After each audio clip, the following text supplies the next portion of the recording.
सद्दू पाने नाम के एक ब्रजवासी रहते थे गिरिराज जी में। उनकी बहुत सारी गैया थी। उनमें से एक गैया ऐसी थी, उसके दुग्ध में सुगंधी आती थी और वो गाय सद्दू पाने को अति प्रिय। और यही होता था, उसके जन्म लेने वाली बछिया के दूध में भी सुगंधी आती थी। तो कई लोग तो अपने घर में पूजन आदि करते तो सद्दू पानी से जाकर के दूध लेकर के आते वही गैया को, क्योंकि सुगंधित दूध है, वहां से ठाकुर जी को अभिषेक करेंगे। एक समय आया, वो गैया चरवे के काजे वन में जावे, गिरिराज जी पे जावे और लौट के आवे तो वहां के दूध नहीं। सद्दू पानी ने 4-5 दिन तो प्रतीक्षा करी। वहां के बाद ये दूध देनो क्यों बंद कर दियो, लगे कोई बड़ी प्रसिद्ध गैया है, कोई निकाल ले तो हो चोर। तो ऊपर जाके देखा तो वो गैया एक विशेष स्थान पर जाती हैं और अपने चारों थनों से दूध प्रवाह कर देती हैं। जब वहां जाकर के देखा उस गड्ढे में, तो श्रीनाथ जी की भुजा निकली हुई है। कुछ समय बाद जब श्रीजी बाबा प्रकट भये गिरिराज जी से, तो कहते हैं अनेक वर्षों तक श्रीनाथ जी ने अन्न सेवन नहीं किया, रसोई की सामग्री नहीं पाई। श्रीनाथ जी केवल दूध पीते हैं, पै पी करके रहते हैं। और सद्दू पाने से कह दई, बोले अरे सद्दू पाने, जे तेरे गैयान के कुल में जो सुगंधित दूध देवे वाली गैया है ना, ये पता कौन है? बोले कौन है?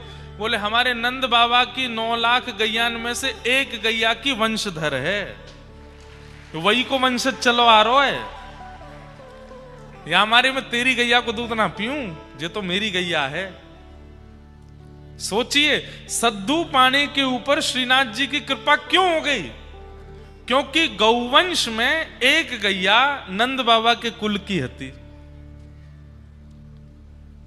जो लोग अपने घर गौ सेवा करें, क्या पता कौन किस वंश से है, कौन सी कोई व्रज के वंश की कोई गैया हो, का पता नंद बाबा के वंश की गैया आपके घर आ जाए और वह गैया के दूध के लोभ में ही ठाकुर जी आ जाए। हमारा साधन तो नहीं है कि हम ठाकुर जी को प्रकट कर सकें, पर गैया को दूध तो प्रकट कर ही देखो, श्रीनाथ जी प्रकट है के।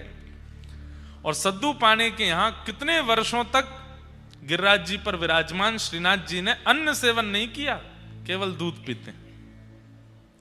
फिर जब श्रीमन महाप्रभु वल्लभाचार्य जी महाराज व्रज पधारे, तब श्री जी बाबा ने पहली बार अन्न आरोगा और तब अन्नकूट 56 भोग तब लगाए गए, तब से ठाकुर जी प्रसाद पान लगे। लेकिन ठाकुर जी ने आज बंधुओं, मंदिरों में भी अब इतनी सामग्री बनती है, इतनी देसी गैया ही नहीं है कि इतना घी वहां पहुंचाया जा सके, तो फिर अन्य अन्य घी पहुंचाने पड़ते हैं। कभी कभी हमें लगता है कि हम मानवों ने ठाकुर जी के द्वारा प्रकट की गई, प्रदत्त की गई निधियों को ही नष्ट कर दिया, तो ठाकुर जी हमसे उदास बैठे हैं। कम से कम ठाकुर जी बोल रहे हैं कि भाई तुम पूरे संसार के साथ कुछ भी करो, जो हमारी वस्तु है उसको तो सुरक्षित रखो। गिरिराज जी की महिमा हमने नहीं जानी, रज की महिमा हमने नहीं जानी। यमुना जी, वृंदावन में आप आचमन नहीं कर सकते, और अगर आपने 10-12 दिन तक आचमन कर लिया तो आपको घनघोर पी लिया हो जाएगा। ये वृंदावन की यमुना जी की स्थिति है। हमें ऐसा लगता है ठाकुर जी की एक वस्तु की भी संरक्षण की इच्छा और एक वस्तु की भी रक्षण की भावना किसी जीवात्मा के मन में आ गई, ठाकुर जी कहेंगे तू तर्पण मत करे, तू संध्योपासन मत करे, तू जप तप मत करे, सब तेरो कल्याण कर दूंगा मैं, तू बस मेरी निधि की रक्षा कर। गौ सेवा करने वाले गौ रक्षकों को, गौ सेवकों को पिंडदान आदि करने की वो तो विधि है, करना ही चाहिए, विधि से तो करो। पर हमें ऐसा लगता है कि जब वो गौ रक्षा, गौ सेवा का संकल्प लेते हैं ना, ठाकुर जी कहें तेरे सबरे पितृ मुक्त है गए, तेरे आगे आने वाली सबरी पीढ़ी मुक्त है गई, और तू तो मुक्त है ही गए हो, क्योंकि तेने मेरी निधि की रक्षा करी है। आज गोपाष्टमी है, आज गैया का प्राकट्य हुआ ठाकुर जी से, और गैया से प्रकट हुआ गोलोक धाम, जो कि ठाकुर जी का नित्य धाम है। जैसे वैकुंठ, साकेत और गोलोक, गोलोक का प्रादुर्भाव कहां से हुआ? गैया से हुआ। ऐसी गौ माता कृपा कर रही हैं आज गोपाष्टमी है, कल भी गोपाष्टमी है। ठाकुर जी का मधुर श्रृंगार करो, गैयान की जाकर के सेवा करो, खूब आरती करो, वंदन करो। और बंधुओं, गैया में ही गोपाल जी देखो और उसी भावना से गैया की सेवा में लग जा। आप अनुभव करेंगे, घर में विराजमान करके ठाकुर जी की सेवा करने का जो फल मिलता है वो केवल गैया की सेवा करने मात्र से प्राप्त हो जाएगा। ऐसी गौ माता है। तो गैया के ठाकुर जी के अंग से गौ, ब्राह्मण और अग्नि तीनों प्रकट हुए और तीनों का गोत्र भी एक ही है। ऐसी गैया को हम प्रणाम करते हैं आज जिनका प्राकट्य हुआ। गोपाष्टमी का दिन था, छोटे से लाला रोन लगे। मैया बोली, लाला तू काई को रो रहा है? मैया तू मुझको छोटी छोटी बछिया बछड़ाने दे दे, मैं उनको चरावे जाऊं। पर अब मेरा मन है रो कि मैं गैया चरावे जाऊंगा। अब मैं बड़ो है गो, 6 वर्ष के हो गए ठाकुर जी। इतना सुंदर वर्णन है श्रीमद् भागवत जी में ठाकुर जी की गौचारण का। ठाकुर जी रो रहे हैं। यशोदा मैया बोली, लाला तू नेक सो है, गैया चरावे के काजे जाएगो, कहीं गैयान के खुरन के नीचे आए गयो तो? ठाकुर जी बोले, नाए आऊंगो मैया, ये सबरी गैया मुझे बहुत प्रेम करें, मुंह पे नाए चढ़ेंगी, आज तू मुझको गैया चरावे जान दे। नंद बाबा आए, आकर के देखी लाला रो रो है। ठाकुर जी से कही, बोले लाला काय को रो रो है? बाबा मैं गैया चरावे जाऊंगो, अब मैं बछड़ा बछिया ना चराऊंगो, अब मैं बड़ो है गो। बंधुओं, रास, आज रास की कथा है। रास बिहार शरद पूर्णिमा पे हुआ गोपियों के साथ, लेकिन बाकी के पूरे वर्ष ये गौचारण जो ठाकुर जी करते हैं, ये गैयाओं के संग रास बिहार करते हैं ठाकुर जी। कभी कोई गैया पे लटक जाएंगे, कभी कोई गैया के थन को पान कर लेंगे, कभी कोई गैया को अपने हृदय से लगाएंगे, कहीं कोई गैया के ऊपर ऐसे हाथ फेरेंगे, कोई गैया के ऊपर सो जामे ठाकुर जी। गैया चल रही है, ऊपर ठाकुर जी पौड़े भये हैं, धीमे धीमे गैया भी ऐसे चले कि लाल जी गिर नहीं जाए कहीं नीचे। इतना प्रेम ठाकुर जी गैया से करें। नंद बाबा आए, बोले लाला गैया चरावे को? रुक जा, कुल पुरोहित से पहले समय तारीख निकलवा लूं, एक मुहूर्त निकलवा लूं। श्री सांडिल्य मुनि पधारे। नंद बाबा ने निवेदन कियो, हे मुनिवर, लाला जिद कर रो गैया चराऊंगो, आपने एक पत्रक देख करके बताओ कौन सी बढ़िया तिथि है, शुभ मुहूर्त निकालो। बंधुओं, उस समय पे और कोई व्यापार नहीं था, या तो खेतीबाड़ी या फिर गैया चराओ, गैया के दूध घी आदि उनको विक्रय करो, उससे ही घर चलते थे। एक प्रकार से आज बड़े बड़े बिजनेसमैन के बच्चे जब उनका बिजनेस संभालते हैं तो बहुत उनको शाबाशी देते हैं। ऐसे ही गौ पालकन के बालक जब गैया पालवे लग जाते और गौचारण करने लगते तो बहुत बड़ा उत्सव मनता था ब्रजमंडल में। भैया इनको लाला सुगड़ है गयो, अब गैया चरावे को। ब्याह संबंध होते थे तो लड़की वाले पूछते, लड़का खा कर है? अजी हमारो छोरा तो सुबह उठ के स्नान ध्यान करके 8:30 बजे गैया ने लेके निकल जाए। 8:30 बजे निकल जाए? हाँ। कितनी गैया हैं? बोले 1000 गैया, कोई के 5000 गैया, नंद बाबा के तो 9 लाख गैया। तो जितनी ज्यादा गैया और जितना बढ़िया गौ सेवक उतना बढ़िया छोरा। जैसे आज यूं के है ना कि वो चार्टेड अकाउंटेंट है, डॉक्टर है, बहुत बड़ा इंजीनियर है, आदि आदि। तो घर वाले लोग फिर बाकी की चीजों को नजरअंदाज भी कर देते। ठीक है, घर भले ही बड़ा नहीं है लेकिन बेटा डॉक्टर तो है, ब्याह कर दो।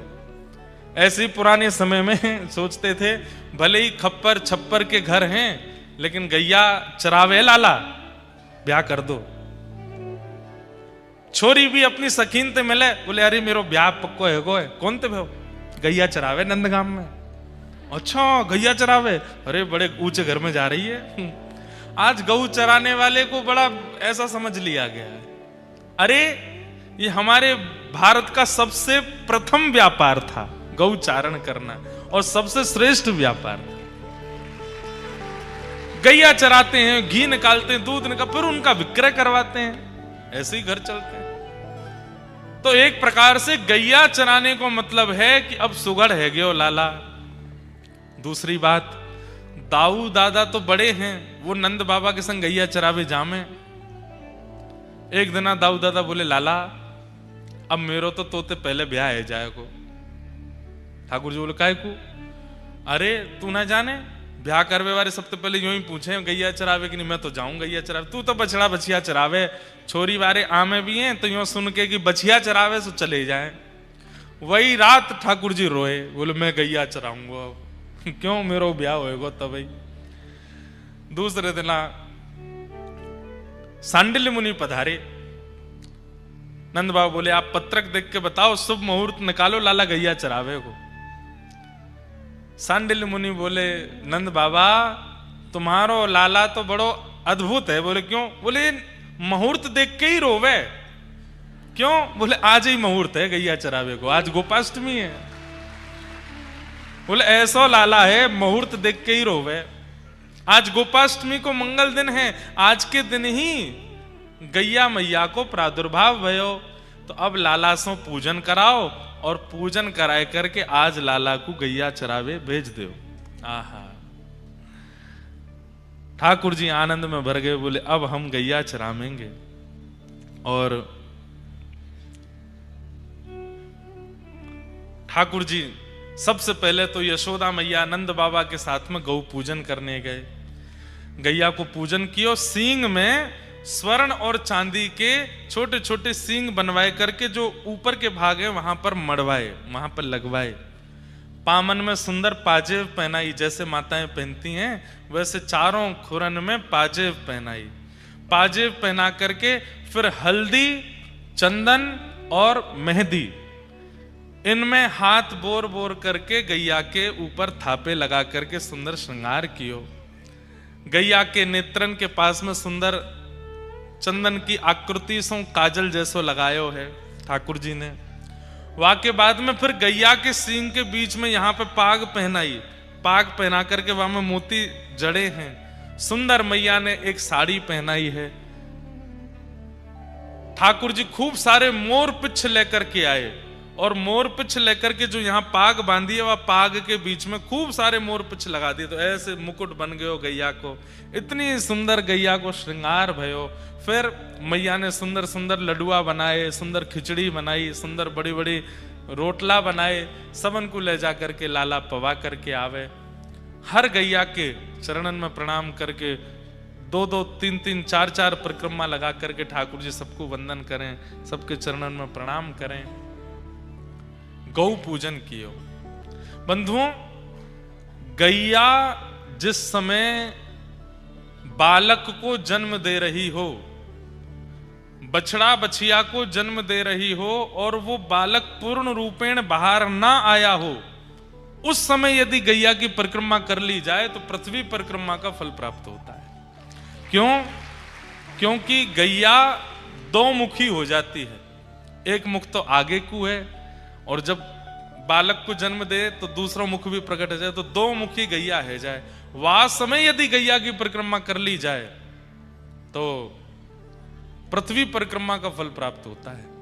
और जिस समय वो परिक्रमा हुई उसी समय, जन्म से लेके उस समय तक के समस्त पाप नष्ट हो जाते हैं गैया की परिक्रमा करते हैं।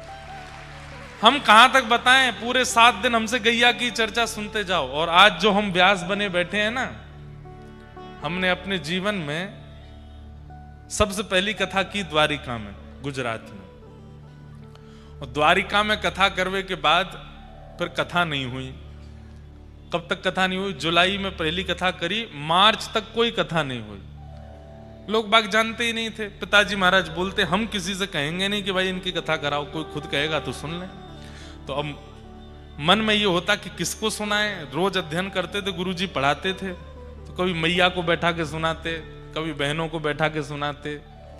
और घर वाले लोग जो होते हैं वो ज्यादा घास तो डालते नहीं वो तो उठ उठ के चले जाते, बोले हाँ ठीक है, ऐसे बोलते। अब रोज रोज सबको कथा सुनाने बैठा हूं तो सबके किसी के कोई बोर हो गया, कोई किसी का मन भर गया, ऐसे होता।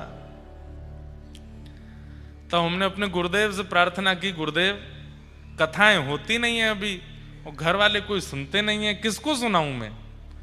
तो हमारे गुरुदेव बोले, आपके पूज्य गुरुदेव पिताजी महाराज ने इतनी सुंदर गौशाला बनाई है, इतनी सारी गैया वहां हैं, वहां जाके गैयाओं को कथा सुनाए करो। और हमारा नियम सुनिए,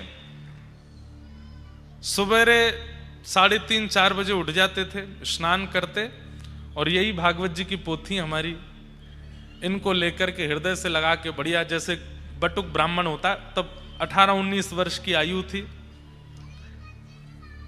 सुबह सुबह जाते गौशाला, कोहरा पड़ रहा है, सर्दियों का समय, वहां जाकर के गैयाओं के बीच में ही एक तखत लगाते, व्यासपीठ, बढ़िया सुंदर एक अंगीठी जला लेते कोयला की, थोड़ी नेकवा में से गर्मी सी आती रहती, और सवेरे सवेरे फिर वहां गैयाओं को कथा सुनाते।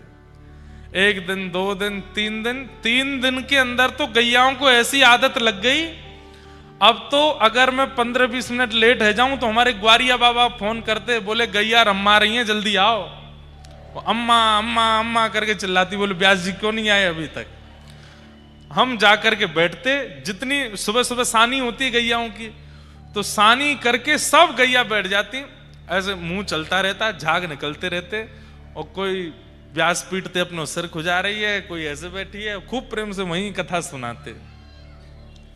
इतने भाव से कथा सुनती, जिस दिन घर परिवार के किसी उत्सव के कारण हमें बाहर जाना पड़ता और उस दिन कथा नहीं होती, उस दिन गैया 1-1 किलो कम दूध देती थी। बोले क्यों, आज कथा नहीं सुनी है? और जब हमने कथा सुनाई तो प्रत्येक गैया के थन में कम से कम 1-1, 2-2 लीटर दूध बढ़ गया कथा सुनने से, नित्य सुनती थी। कई बछड़ा बछियाओं के जन्म हुए कथा के बीच में, महीनों तक सुनाई, तो उनके नाम हम प्रसंगानुसार रख देते थे। एक का जन्म हुआ था जब जड़ भरत जी का प्रसंग चल रहा था, तो उसका बछड़ा का नाम जड़ भरत रखा। एक प्रसंग चल रहा था प्रहलाद जी का, तो प्रहलाद रखा। गोपियों के प्रसंग चल रहे थे, तो फिर गोपी एक गैया को नाम धरो। एक श्री जी के प्रसंग में प्रकट भई, तो वाको नाम श्री प्रदा रखो। ऐसे कई गैयान के नामकरण भी किए, और 2-4 गैयाओं ने कथा सुनते सुनते परम पद भी प्राप्त किया। एक गैया हमारी बड़ी वयोवृद्ध गैया, बहुत बूढ़ी है गई, और वो ही पूरी कथा सुनती सामने बैठ के। मैं वही के सामने ही मंच लगाता, क्योंकि वो हिलती डुलती ज्यादा थी नहीं, बैठी बैठी वहीं चारा पा लेती थी। तो पूरी कथा लगभग 15 दिन की कथा करी। 15 दिन में एक आवृत्ति होती थी, 7 दिन की कथा 15 दिन तक करते थे। तो 15 दिन की आवृत्ति पूरी हुई। नाम संकीर्तनम यस्य सर्व पाप प्रणाशनो प्रणामो, अंतिम श्लोक भागवत जी का बोला। उसके बाद हम व्यासपीठ से उतरे, गैया मैया को प्रणाम किया, बस घर के लिए निकले। ग्वारिया बाबा आए, बोले कि महाराज जी वो बूढ़ी वारी गैया मैया तो पधार गई। कथा सुनते सुनते परम पद भी हुआ। कई गैया गोपी गीत जब गाते तो नेत्रों से अश्रु प्रवाह होने लगते। कितना कुछ अनुभव आज उन्हीं गैयाओं की कृपा है कि इतने सब जनमानस कथा सुन रहे हैं। इसलिए भैया हमारी आपसे हाथ जोड़ के करवद्ध प्रार्थना है, वैदिक ज्ञान, सामाजिक ज्ञान, मानवीय ज्ञान कथा में हमको सुनाना पड़ेगा, तब आपको प्राप्त होगा। पर निर्वैर भाव से, स्वच्छंद भाव से और भगवत भाव से आप गौ सेवा करने लगो, अपने आप समस्त ज्ञान आपके अंदर आने लग जाएगा। इसीलिए वो गौ है। गौ मतलब ज्ञान, गौ ज्ञान को कहते हैं।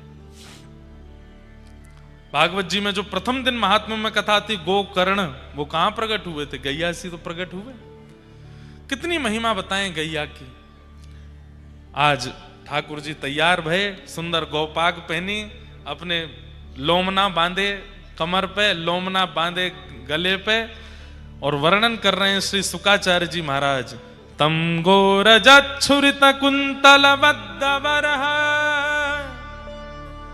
वन्य प्रसून रुचिरे क्षण चारुहासम वेणुम क्वणंत मनुगैरनुगीत कीर्ति गोप्योद्रदीक्ष दृदृशो भगमन समेता।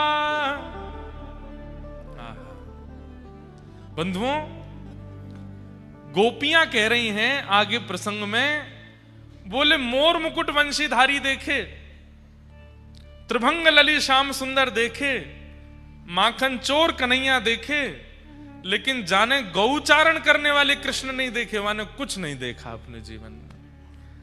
कैसा स्वरूप है? बोले गैया के गोबर और रज में लती भई रस्सी ठाकुर जी ने अपने सिर पर बांधी है, वहां में ते रज गिर रही है। तम गो रजत छुरित कुंतल वद्दवर। ठाकुर जी के प्रश्वेत के बिंदु छोटे छोटे पसीना आ गए हैं। गैया की सेवा पूजा करके गऊ चरावे जा रहे हैं तो नेक नेक पसीना आ गए हैं।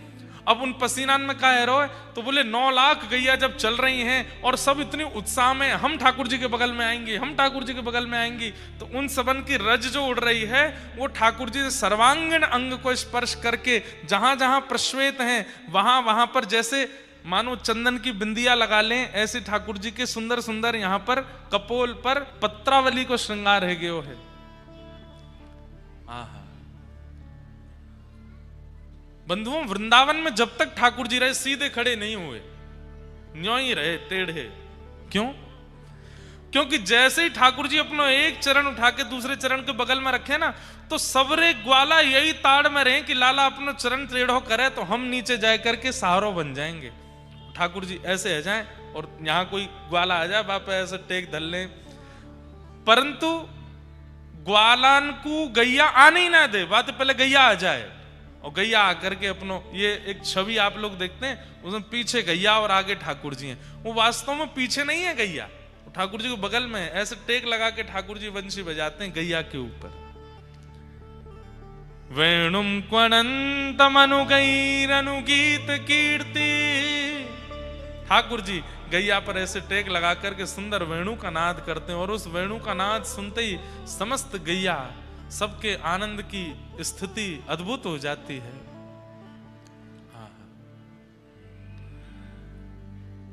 ठाकुर जी गौचारण किए और आज प्रथम गौचारण करके जैसे ही ठाकुर जी लौटने लगे,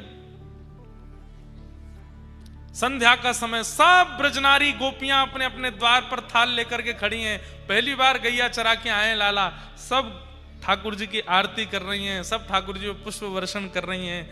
गैया इतनी मानिना है रही हैं, आज इतनो भाग्य अपनो मना रही हैं। क्यों? गोपियां सब गैयाओं को हृदय लगा रही हैं, ठाकुर जी को तो लगा नहीं सकती। अरे तुम कितनी भाग्यशाली, कन्हैया तुम्हारे संग गैया चरावे गए, तुम्हारे ऊपर टेक लगा के बैठे, तुम्हारे ऊपर टेक लगा करके सोए। पूरे ब्रजमंडल में आज आनंद ही आनंद, सब नाच रहे हैं, सब गा रहे हैं, ढोल बजा रहे हैं, नगाड़े बजा रहे हैं। अरे मैया आज लाला